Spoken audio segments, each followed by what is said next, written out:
இன்றைக்கி நம்ம inspirational and motivational video பார்க்க போகிறோம். முதல்ல என்ன பார்க்க போகிறோம் அப்படின்னு பார்த்தீங்க அப்படின்னா, ஒரு வயசான தாத்தா அவரோட பேரங்கூட 2 செடியை நட்டு வைக்கிறாரு. நட்டு வச்சுட்டு அந்த பேரண்ட்டை கேட்குறாரு, இந்த 2 செடியில் எது வேகமாக வளரும் அப்படின்ட்டு. அதுக்கு அந்த பேரன் நான் எந்த செடிக்கு முக்கியத்துவம் கொடுத்து அதிகமாக தண்ணி ஊற்றி அதை வளர்க்க வைக்கிறேனோ அந்த செடி தான் வேகமாக வளரும் தாத்தா அப்படின்னு அந்த பையன் சொல்கிறான். இதே மாதிரி தாங்க நம்மளுக்குள்ளும் 2 செடி இருக்குங்க. ஒன்று பயம், இன்னொன்று தன்னம்பிக்கை. நாம் இதே மாதிரி நம்ம உடலுக்குள்ளே இருக்கிற இந்த 2 செடியில் எந்த செடிக்கு நம்ம அதிகமாக முக்கியத்துவம் கொடுக்குறோமோ, அதிகமாக அக்கறை கொடுக்குறோமோ, அதுக்கேற்ற மாதிரி தாங்க நம்மளும் இந்த சமுதாயத்தில் ஒரு ஆளாக ஆவோம். நிறையா பேர் எனக்குள்ள நிறையா பயம் இருக்குங்க அப்படின்னு சொல்லுவாங்க. இதுக்கு காரணம் அப்படின்னு பார்த்தீங்க அப்படின்னா, நம்ம மனதுக்குள்ளே பயம் அப்படின்ற ஒரு செடி துளிர் விட்டு வளர ஆரம்பிக்கும் பொழுது அதுக்கு தண்ணி ஊற்றி அதுக்கு முக்கியத்துவம் கொடுத்து அந்த பயத்தை அதிகமாக்குனது யாரும் இல்லைங்க, நம்ம தான்.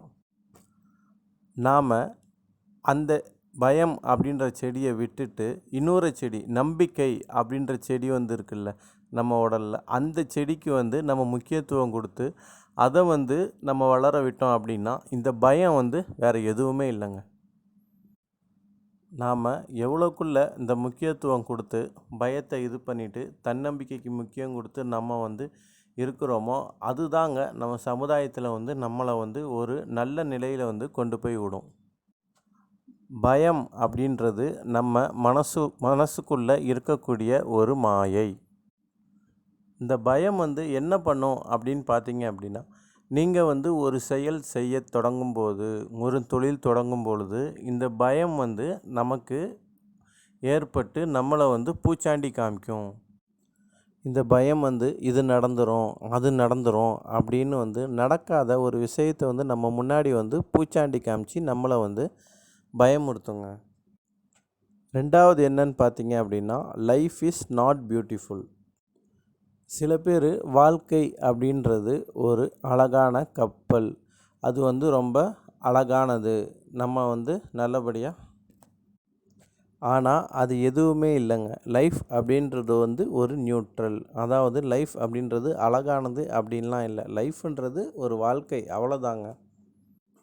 நீங்கள் அதை எப்படி மாற்ற போகிறீங்க அப்படின்றதுலேருந்து தான் உங்கள் லைஃப் எப்படி இருக்க போகுது அப்படின்றது இருக்குது. அதை நீங்கள் அழகானதாக மாற்றணும் அப்படின்னு சொல்லி நம்ம முயற்சி பண்ணும் பொழுது அந்த வாழ்க்கை நமக்கு அழகானதாக இருக்கும். அதே வாழ்க்கையை நம்ம ஒரு பந்தயமாக பார்க்குறீங்க அப்படின்னா லைஃப் இஸ் ஏ ரேஸ். அதே வாழ்க்கையை நம்ம ஒரு போராட்டமாக பார்த்தோம் அப்படின்னா வாழ்க்கை ஒரு போர்க்களம். ஸோ லைஃப்பை நம்ம எப்படி பார்க்குறோமோ அதுக்கேற்ற மாதிரி தான் நமக்கு அந்த வாழ்க்கை இருக்கும். ஸோ நம்ம எவ்வளோக்குள்ளே இருக்கிறோமோ அதுதான் நமக்கு அந்த வாழ்க்கையில் பிரதிபலிக்கும். தேர்ட் என்னன்னு பார்த்தோம் அப்படின்னா, money is not important than time. உங்களுக்கு இப்போது 2 ஆப்ஷன் கொடுக்குறேன். ஒன்று நேரம், இன்னொன்று பணம். இந்த 2 விஷயத்தில் நீங்கள் எதை எடுத்துக்குவீங்க? நிறையா பேர் எதை எடுத்துப்போம் அப்படின்னு பார்த்தீங்கன்னா பணம். ஆனால் உண்மையிலேயே டைம் அப்படின்றது தான் ரொம்ப முக்கியம். உங்களோட டைம் அப்படின்றது உங்களோட லைஃப். பணம் போனால் எப்போ வேணால் சம்பாதிக்கலாங்க. ஆனால் நேரத்தை தவற விட்டுட்டோம் அப்படின்னா அந்த நேரத்தை நம்மளால் சம்பாதிக்க முடியாதுங்க. நாம் எதுக்காக சம்பாதிக்கிறோம் அப்படின்னு பார்த்தீங்க அப்படின்னா, நம்ம நேரத்தை நல்லபடியாக செலவழிக்கிறதுக்கும் நல்லபடியாக இருக்கிறதுக்கும் தாங்க நம்ம பணம் சம்பாதிக்கிறோம். ஆனால் இந்த நேரம் அப்படின்றது எவ்வளோ முக்கியம் அப்படின்றது நிறையா பேர் காலங்கள் கடந்ததுக்கப்புறம் தான் தன்னோட வயோதிக நிலையில் தான் நேரம் எவ்வளவு முக்கியமானது அப்படின்றத புரிஞ்சுக்கிறாங்க. நாம் இதன் சரியாக புரிஞ்சிக்கிட்டு நம்ம எவ்வளோக்குள்ள நேரத்தை ஒதுக்கி நமக்காக ஏற்படுத்திக்கிறோமோ அது நமக்கு அந்த வாழ்க்கை ரொம்ப மகிழ்ச்சியாக அமையும். ஃபோர்த் என்ன அப்படின்னு பார்த்தீங்க அப்படின்னா, done is better than perfect.